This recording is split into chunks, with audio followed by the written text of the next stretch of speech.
Yeah, I mean, we certainly make sure that it's discussed. We don't, when we build the first draft of the financial model, if they haven't provided us with later life assumptions, so on the expenditure questionnaire, they have an option to put in what they think they'll spend, say, beyond age 80, then we would want to discuss that with them. But we did in the financial model, we don't make that assumption. So the draft is as it is, expenditure going all the way through. Then we have the discussion, and I use Abraham Okasanya's paper, which the original was called the U-shaped spending myth, and there's another one now, I think it's just called later life expenditure. And I go through that with people to say, irrespective of your wealth, your expenditure is likely to decrease by about 30% beyond age 80.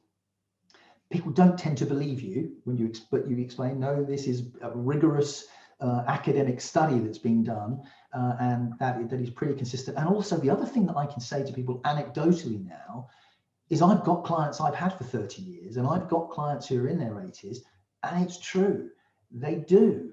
You know, once you get past 70, my in-laws, a couple of years ago, they're late 70s now, 79, I think, and they said, you know what, we think we're done cruising now. It's just a bit too much of a faff, a bit too much hassle, you know. And yet just 2 years earlier, they were still, you know, busting to get out there and do all these things. Gradually, they've become a little bit more tired. They're perfectly capable of going on these things. It's all just a bit too much of an effort. And I've seen this with lots and lots of people. So if I can just read you something from that particular paper, I've got it here. It says, finally, a research study conducted in faraway Australia by actuary Milliman further reinforces our UK and US based sources, showing that retired couples' expenditures fall by more than 1/3 as they move from early retirement, age 65 to 69, into older age, 85 plus. Data shows the low, mid and high income retirees all experience similar declines in expenditure throughout retirement. Importantly, the research also suggests that the decline in spending is driven by behavior and not declining income. In other words, the declining spending in retirement isn't because retirees are forced to adapt to lower income. Instead, this tends to be a behavior change that goes hand in hand with aging. And you know, that's what I go through with the clients. That's highlighted in the paper, and I read that through with them and say, you know, the plan is probably going to be robust enough. If you're not typical, if you are spending more later, or you are deciding, I've got more money and I can make more gifts, well, we can adjust the plan to reflect that. But you might want to consider a number of items of expenditure that are not likely to continue, say, beyond 85.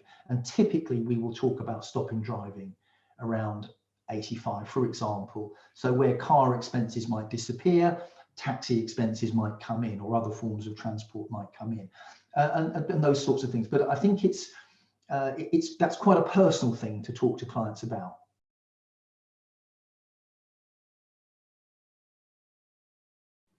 Yeah, so again, you know, if they don't have an idea, so, you know, certainly if they're early enough that they haven't even thought about retiring, let alone, you know, what's going to happen later on, you know, and they're looking almost not necessarily for a steer, but a kind of, what do most people look like? You know, I will say, look, I can speak to a lot of people in this situation. When they get there, let's assume that, providing there's a plan in place, mortgages are paid off, you know, the kids, costs related to kids have gone, but your underlying cost of living in the house, assuming you stay where you are, is going to be broadly the same. All of those other things, inflation proofed, are going to be broadly the same, but life will be a little bit different. So we've already talked about the things we would perhaps take off, you know, school fees, or, you know, general costs for the kids and mortgage. But also, when you've got more time on your hands, in my experience, Mr. and Mrs. Client, people tend to go away more. They tend to do more things. They tend to spend more time on holiday. So if I were in your situation, I would be thinking about doubling the budget that we've got for holidays and doubling the budget that we've got for, you know, socializing, etc. How do you feel about that? And they might say, actually, do you know what? Yeah, I saw so-and-so do this, or so-and-so do that, and actually they ended up spending 3 times as much, or, you know, whatever that is. At least it gives you something to go on. But then also, if you know, then talk about realistic timescales and say, okay, but I wouldn't necessarily expect you to spend all of that to the age 100. You know, a lot of people, you know, like to do their traveling, like to do the expensive things from the age of whenever they retire to perhaps their mid 70s. So maybe we get to age 80, and how about we halve that budget? So it's back to where it would be perhaps today. And then at 90, let's halve it again. Because realistically, for most people, when they get to that point, traveling is less of an option. And again, as long as you're explaining why you're doing it and the client's comfortable with that, then I think that works really well. Long-term care, I don't tend to personally put in a specific assumption for long-term care for all clients. If it's a client who's heading into that sort of stage or later on in retirement, etc., then absolutely. If somebody raises it as a big concern, so if we always say, look, what are your biggest financial fears? They say, well, long-term care is one, then absolutely, then we will build that into the system.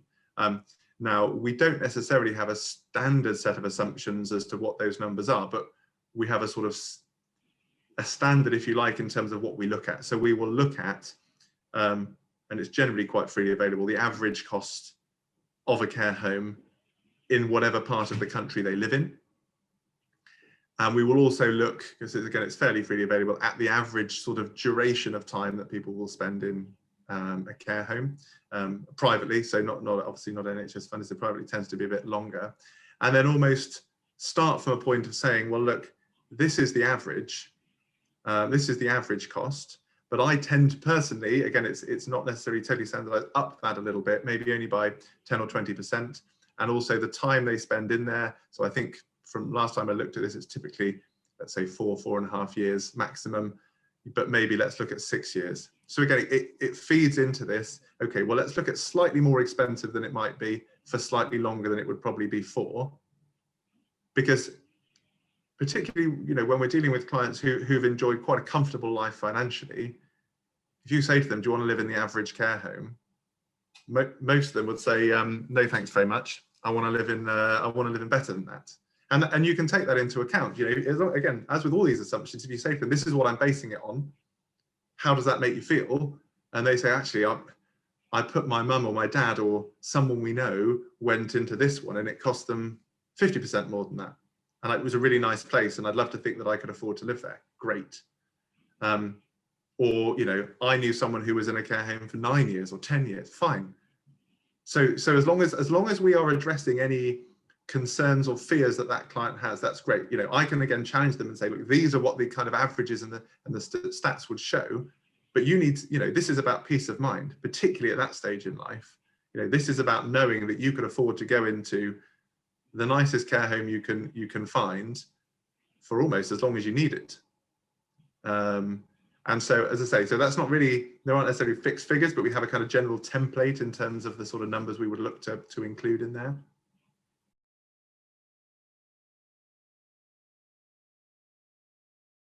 I don't necessarily, there are some default assumptions.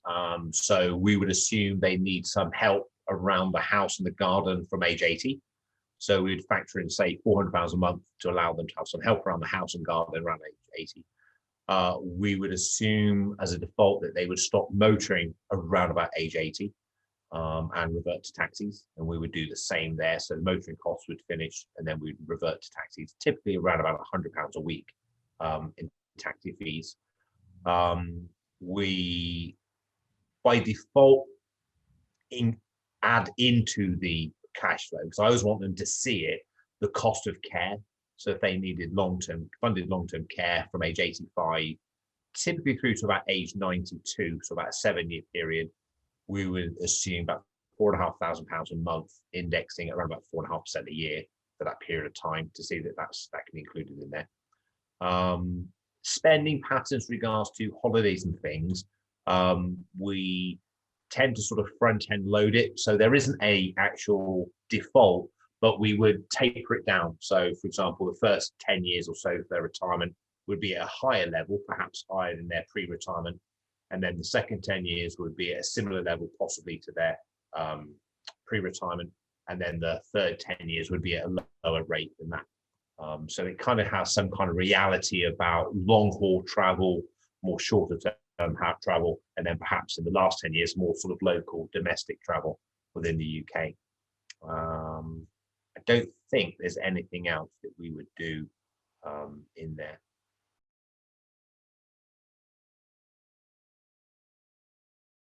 Yeah, in retirements are so different, and we try to get clients to approach their retirement like they approach their career, and sort of say, if you plan your retirement and put some enthusiasm into it, you'll have a much better experience than if you just roll over and just defer into retirement. So it's about sort of creating that bucket list, that travel agenda, and trying to tick off those long haul and more adventure holidays in the early years of their retirement. When in the latter years of retirement, they might want to then downsize and have a more sort of village type property, or in a town where they can then enjoy the garden and enjoy things at a slower pace. But it does take planning. It does take planning.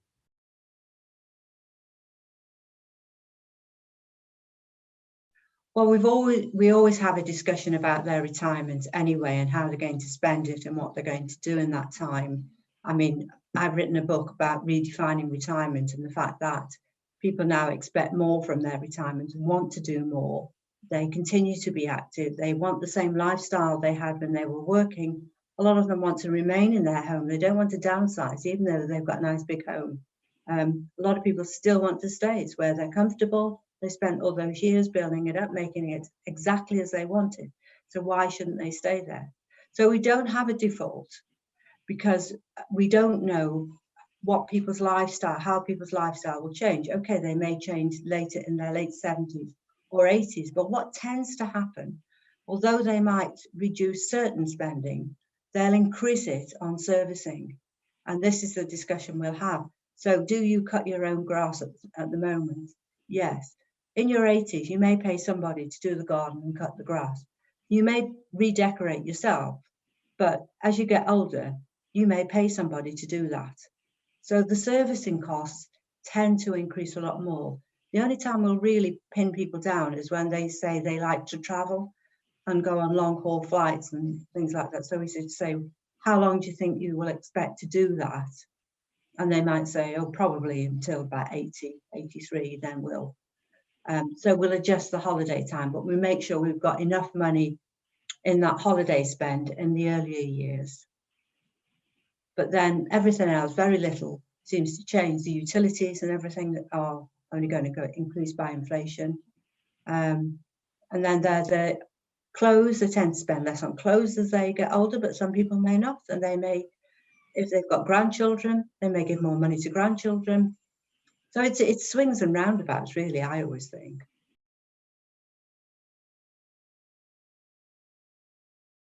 So one client, when they came to us, was looking at retirement within the next year or two. And one of their objectives was they wanted to have a bungalow, buy a bungalow. Well, a bungalow tends to work out more expensively than a house because of the land coverage. And they also wanted to buy a new car. So retirement for them initially wasn't going to be cheaper. It was going to be more expensive. And that's what we were working with them on, whether they could actually afford to do. And eventually, yes, they could. And we had pictures of them with their new car in front of their bungalow, which is really nice. I often get pictures of people with their new car, and I've said, yes, of course you can afford it. Go up and buy it, you know. I mean, we get photographs of them with their new items. So that's really nice.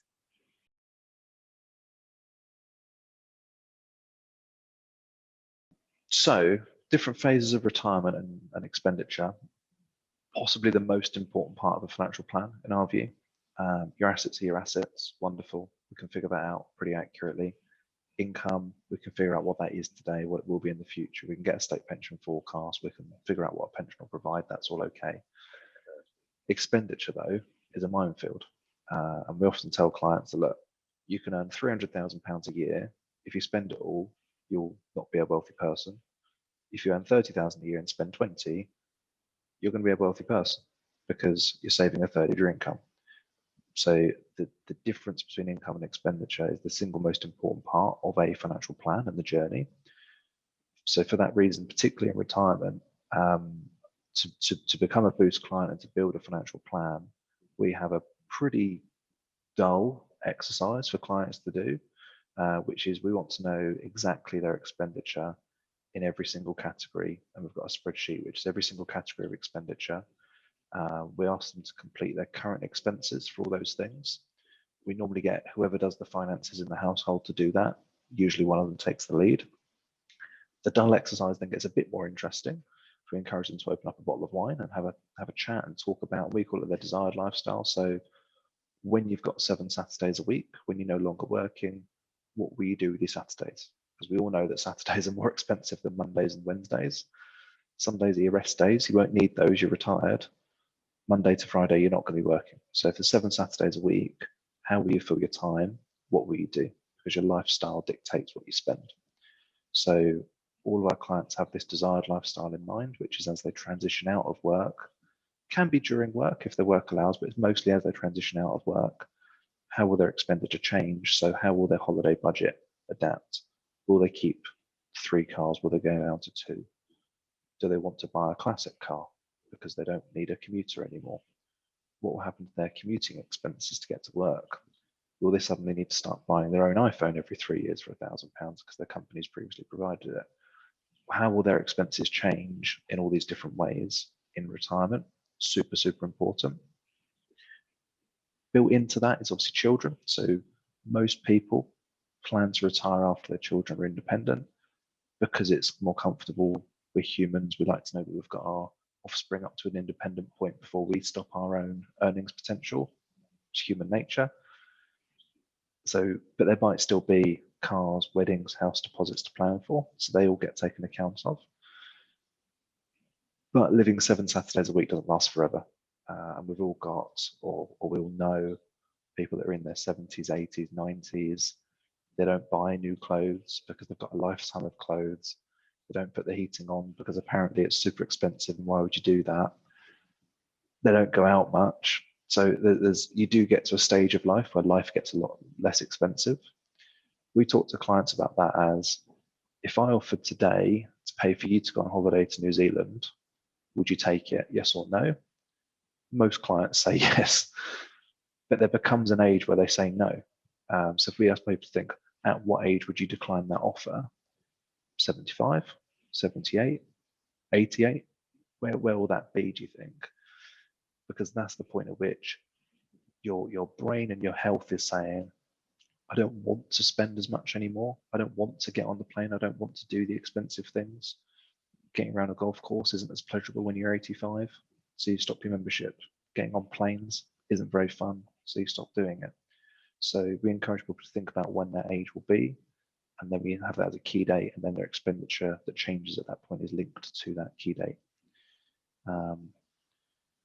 Holidays is an interesting one. Some people like their holidays to continue a bit longer than that key date because actually they might think they'll be going away less, but maybe taking grandchildren.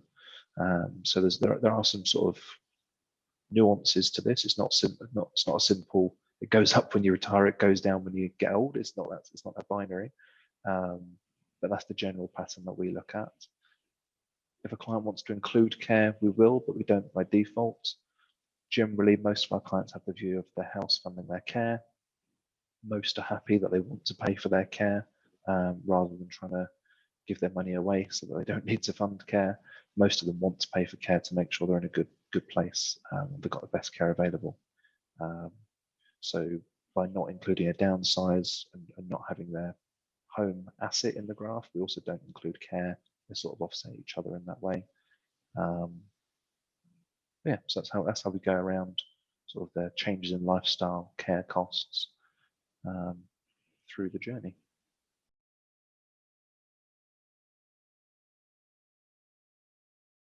Yes, we do. We start with the easy ones, I suppose, the holidays that we used to have holidays, but in normal times, holiday spending is something that in active retirement is something that retiring clients we would expect would spend more, things like eating out, and traveling.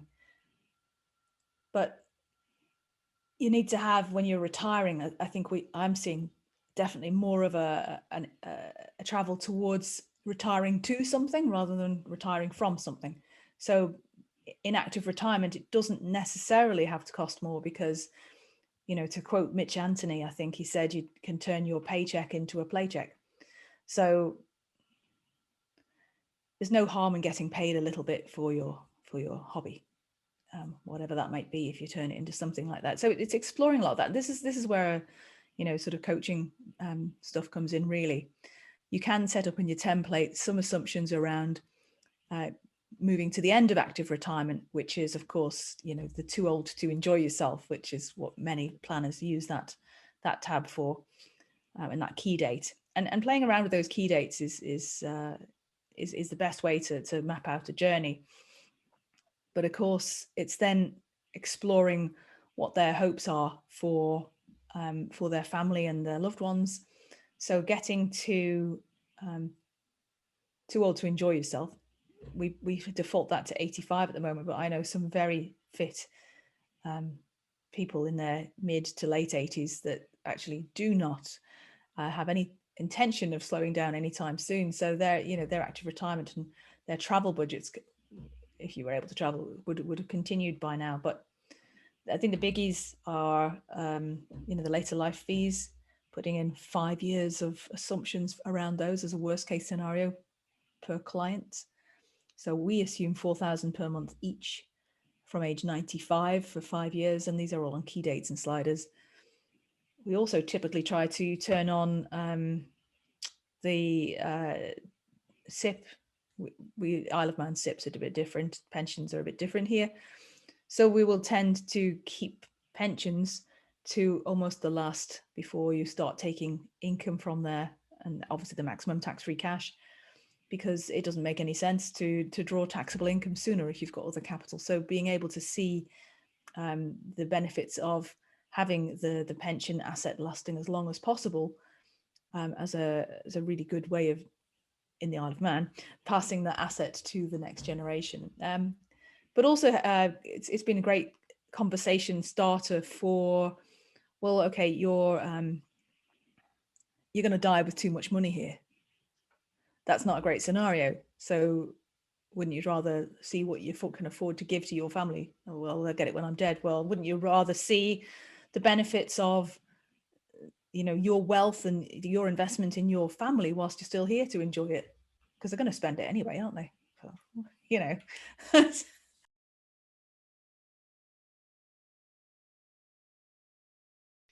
Default assumption is your expenditure stays the same, less obviously mortgages and debt and these things that you would hope are paid off as part of the plan. But the default assumption is that things stay the same and they go up with the 3.5% inflation rate that we put in there. As with a lot of the planning we do and using the bucket diagram and these things, you want people to have as much fun as possible. And I think it was, I'm trying to think who it was. Was it Dennis Hopper who said, you don't want to go to your grave in a pristine coffin. You want to skid in broadside, absolutely knackered, worn out, and go, wow, what's right? And that's the philosophy we have with our clients. We want them to have as much fun as possible and empower them to do that as well. So we do use the wild living pot as well to say, you know what, while you're still fit and healthy, as medical science is advancing as well, why wouldn't you be pushing to do more? Not necessarily bungee jumping, but you know what? When the world starts to open up a bit more, you might want to have some more fun and do some more stuff and go see family far further afield, take the family on a wonderful trip and be with them. Do you know what I mean? These things. So expenditure, you may not be spending X, Y, Z on a new car every sort of 3 to 4 years because you may not need that, but that money could be deployed somewhere else, having fun.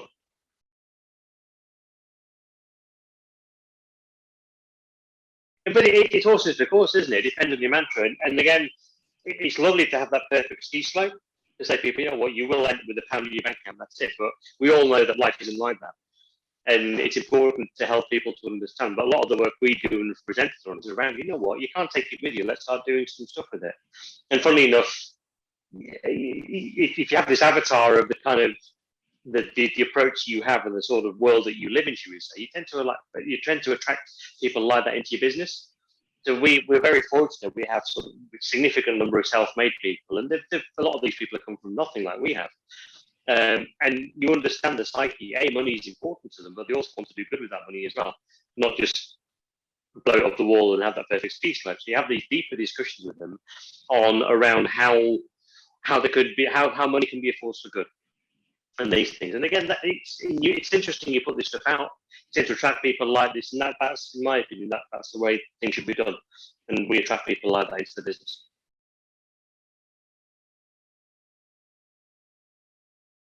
It is, and you also have to be respectful to people's experience around money and how money was like when they were growing up, because those things from their parents are what's instilled in them, and that's what their DNA is in that respect. And you've got to be respectful of that. Their children. So if you're dealing with grandparents, their children might be slightly different, and their children might be slightly different as well. So I mean, my kids want to be YouTubers, but like, hang on, you know what I mean? When we were growing up, our parents wanted us to be doctors and dentists, whatever else. Now, financial planner, you know what? I'm doing the perfect job for me. I love it. My children want to be YouTubers. It's like, why? But then you see what these YouTubers are making. Right? Well, how do you kind of plan for that in business? How do you plan for that? Someone's financial plan for the next generation coming through. It's very difficult to. But it all comes down to the depth of relationships you have with clients, the conversations you're having, empowering people to do more, and be respectful to that inner DNA that they have that's got them to where they are now. Because similar sort of thing, we have people that just they're worth a few quid, but they won't travel first class. It's just not in their psyche. They're slightly tongue in cheek, and I'll share an anecdote with you very briefly. They celebrated a milestone anniversary a few years ago, and they went up to a lovely hotel and spa and everything else, not too far away from where we are here. And I think it got the 2 nights must have cost them like £1,000 or something. You know what I mean? So not cheap. And on the way up to the venue, they were opening up the reservation bits and bobs and talking about what they're going to do. And one of them noticed that it didn't include breakfast. And they were like, hang on, we've just paid, for argument's sake, £1,000 for a 2-night break. It doesn't include breakfast. And the driver turned to them and said, well, what would Raj say? You know what I mean? I've been pushing them to spend money, and it's something as small as that. But then it's in their DNA. It's in their psyche. You must get bed and breakfast. Why wouldn't you have bed and breakfast? You know what I mean? So, but it was a tongue-in-cheek remark from them. But it's nice that you've got 75, 80-year-olds saying, what would Raj say? Not being egotistical, but being involved in their life, the planner, encouraging you to spend more. And it's great to see them, A, spending money, but also being thoughtful about why they're having these thoughts as well. And well, hang on, what would Raj say? But hang on, Raj is respectful of where we've come from as people. But a tongue-in-cheek remark, fun conversation to have as part of the annual forward planning meeting. Let's encourage you to spend more. But honestly, Raj, we're trying, but we just cannot bring ourselves to spend more money.